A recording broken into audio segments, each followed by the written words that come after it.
Hello, everybody. I think you guys pretty much know why I'm here. As I know many of you have already seen the 45-part documentary, Surviving 2K Fanboy. And you know all the sad stories of the women in that documentary.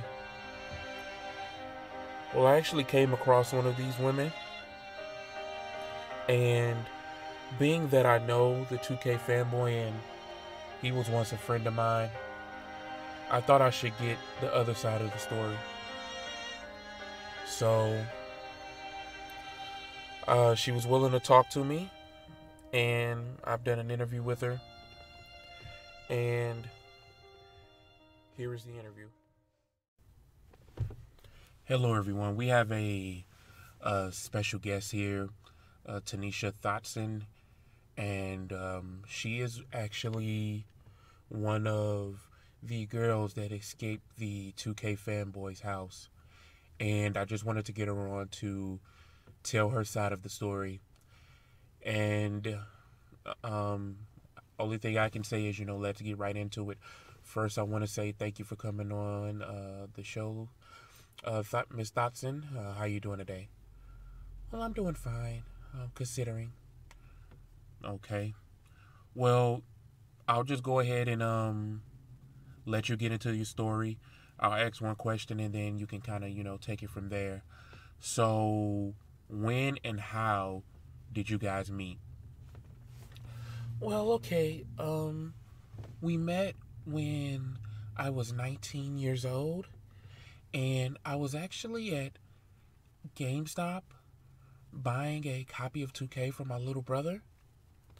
And we locked eyes, and he came over and spoke to me, and he was sweet and everything like that. So I gave him my number.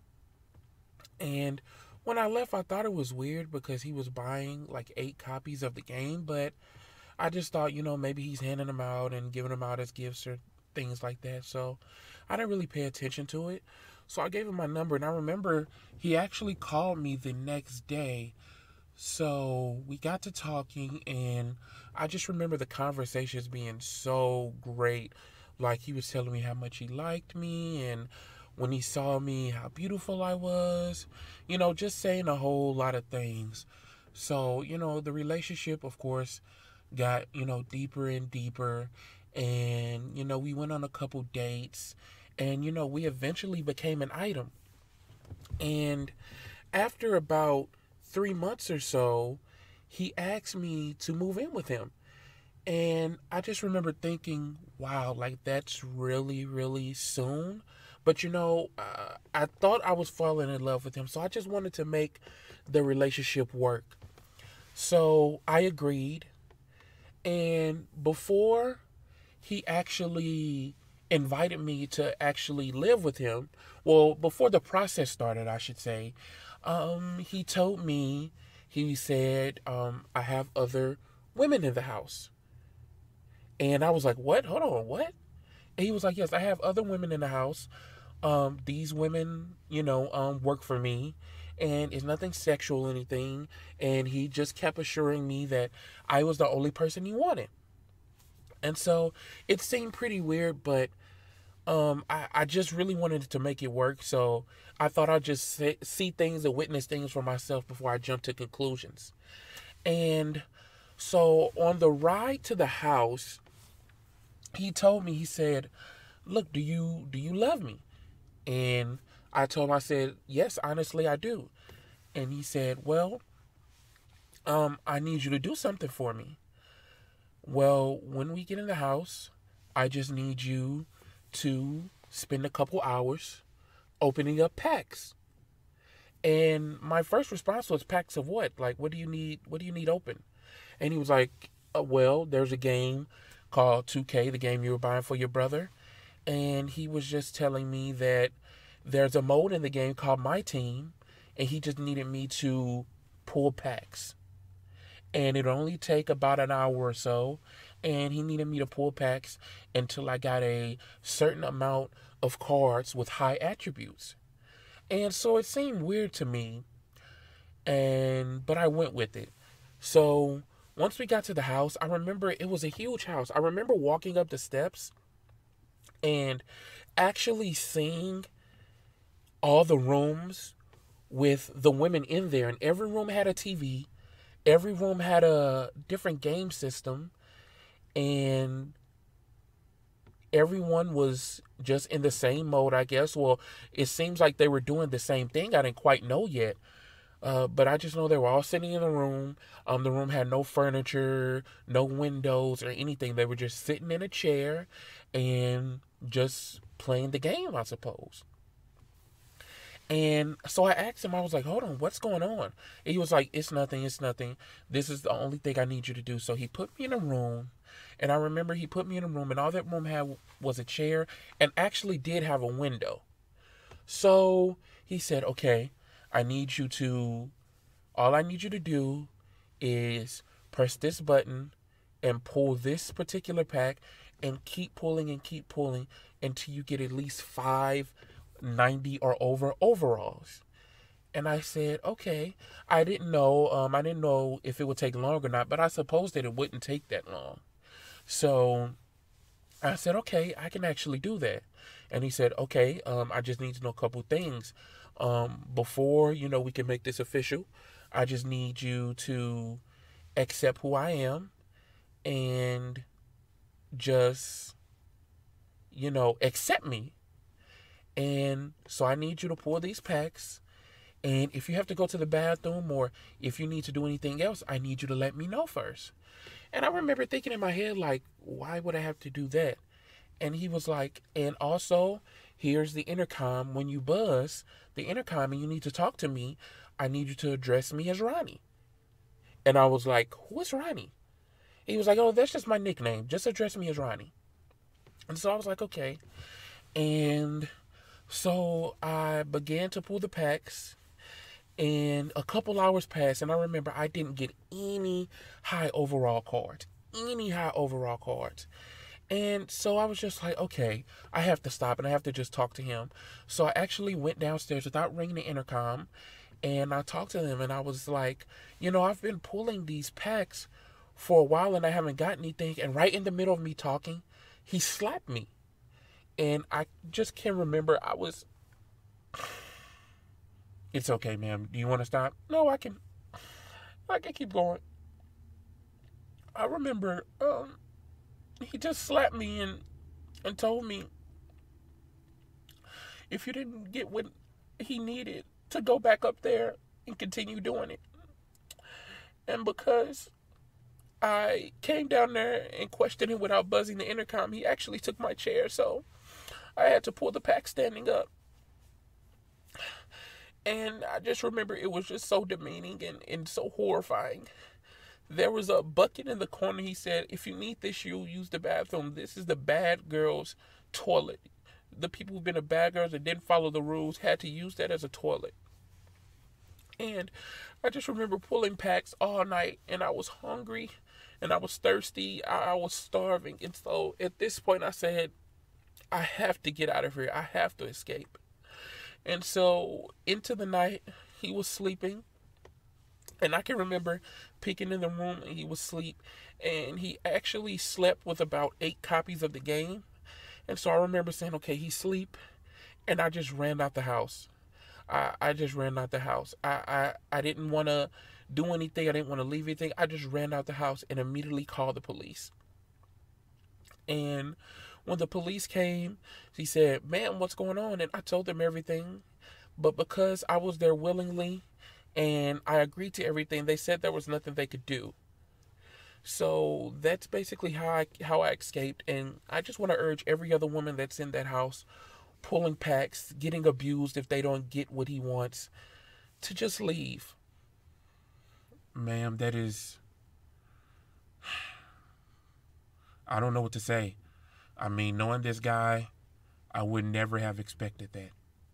But I'm glad that you were able to tell your story, and anybody who is doing something that they don't feel like they should be doing should just leave that situation.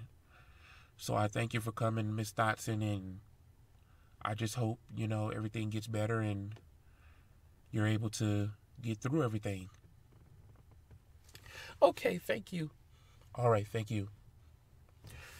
Okay, guys, that was the end of the interview. Miss Dotson is walking out right now. So, what I wanted to talk about is, y'all know I don't make a video unless I'm like upset about something. So, I'm playing my GM, right? The legacy continues, or y'all know I don't know the fucking name of this thing. So I'm playing it. I got my team or whatever, and I'm playing the Lakers now. When you play the My GM, it goes like a season back because you're creating your own team. So they don't have LeBron yet. So this is the Lakers before LeBron. Okay. So this is my issue with this mode. Like when you play team versus team, non-park, non-career. For 3 quarters, you can be dominating a team. And then in the 4th quarter, just pure bullshit starts to happen. I don't care what's going on, how dominant you were in the first 3 quarters. In the 4th quarter, just pure bullshit starts to happen. I have, at the beginning of the 4th quarter, I had about 30 points with Blake Griffin. Just posting, hitting open threes and everything like that. But mostly posting. And because I was posting Kyle Kuzma and Brandon Ingram, and obviously I'm stronger than them, and I was just getting to deep into the post, jump hooks, drop steps, whatever. So I remember the 4th quarter. When the 4th quarter comes, I remember trying to post Blake Griffin up because they started coming back, because you know that comeback bullshit they do. So they started coming back, and so I said, okay, I'm gonna post Blake Griffin up. So I posted Blake Griffin up. Triggered his icon, pulled up the post up, pulled up the menu, hit post up. This motherfucker starts running back and forth. He starts running to the paint, then running out the paint, then running in the paint, then running out the paint. Like he's doing like a fucking 1-hash suicide. Like, I don't fucking know what this motherfucker is doing. I was like, oh, here we fucking go. Here we go. Here we go. This shit pisses me off so much because it happens against every team. Every time in the 4th quarter. Every fucking game. He doesn't know how to post up. I'm trying to post him up again. Now Kuzma is fronting him. Brandon Ingram is fronting him to the point where he can't even get back around to post up. Now he can't even post up. This is ridiculous. And, okay, so they're double teaming him. Once they double team him, my teammates run closer to him. Blake Griffin is being double teamed. And once he gets double teamed, my teammates run closer to him. So if I try to pass out the double team, the ball gets stolen. I'm so sick of this shit. Every fucking game I play in the 4th quarter, some more bullshit happen. I can't move without losing the ball. And players can't even post up. Fuck making or missing a shot. They can't even post up. They can't even do the shit they've been doing for 3 quarters. Everybody wants us to make a shot. No matter if you got a 73, a 65-3. In the 4th quarter, the computer's going to make those fucking threes. They made a half-court shot at the end of the 3rd quarter. So I should have knew what the bullshit was going to be. I should have already knew. Bruh, this shit is ridiculous, bruh. This shit is ridiculous. Like, and I sit up here and say, oh, this mode is good, the gameplay. Bruh, fuck that bullshit, bruh. Don't fucking cheat. I don't care about people making shots, about the computer making shots on Hall of Fame. I don't care about me missing shots that I think I should make on Hall of Fame. But don't make my players turn into idiots. Just so you can make the game close because you feel like I shouldn't be doing this good on Hall of Fame. Stop the bullshit, please. Every fucking 4th quarter. Every 4th quarter. No matter if I'm up by 15, 20, 25. No matter how bad the team is. They make a fucking comeback off pure bullshit. They start to make red release threes. And by red release, I mean, you know, whether the contest is heavy or smothered or light. You can see that at the bottom of the player. They're making smothered shots, heavy contested shots over and over again. I can't move. Everybody, when the center gets double teamed, nobody knows how to spread out. Nobody knows how to move without the ball. Nothing. This is just pure bullshit, dude. I can't stand this shit, man. I mean, this video already going too long because the skit was long, but, bruh, this 4th quarter shit, like, I know this has been in the game for a while. But this shit is getting out of hand, bro. It's getting out of hand, and I'm sick of it. I'm sick of it. Like, I don't even want to, like, this shit get old after a while, bro. The shit get old. The shit get old after a while. This bullshit get old after a while, man. Don't fucking cheat me because I'm playing on a harder level. If you want to make the computer do unrealistic shit, cool. But when I'm trying to post up Blake Griffin and he's glitching out or some bullshit like that, or when I'm getting double teamed and my teammates are running closer to the ball so I can fucking turn the ball over, that shit is ridiculous. And it happened every fucking game. Every game. I'm missing layups in the fourth quarter. I'm everything I could be dominating. And bruh, I was so fucking pissed at this bullshit yesterday. It was crazy. It was crazy, bro. I was about to delete the game. So I'm done playing this shit for at least a little bit, like, cause this shit is crazy. It's crazy. No matter who you go against, no matter who it is, like, do y'all gotta fucking, y'all feel the need to cheat in the fucking, this shit is crazy. You don't even want to, like, it ruins the experience. The first 3 quarters is good, but then in the fourth quarter, it just ruined the whole fucking experience. Because y'all want to make my players be stupid. Now everybody is in the paint on the fast break. So they could get open threes. This shit I haven't changed anything. The shit been like this for 3 quarters. Everybody's been playing their man correctly. Now in the fourth quarter, on fast breaks, I got 3 people in the paint of all shooters. So they can make open shots. Now I got Zubac making post fades from the free throw line. Yeah. Whatever, man. This is whatever. Yeah. Fuck this game. That's all I can say.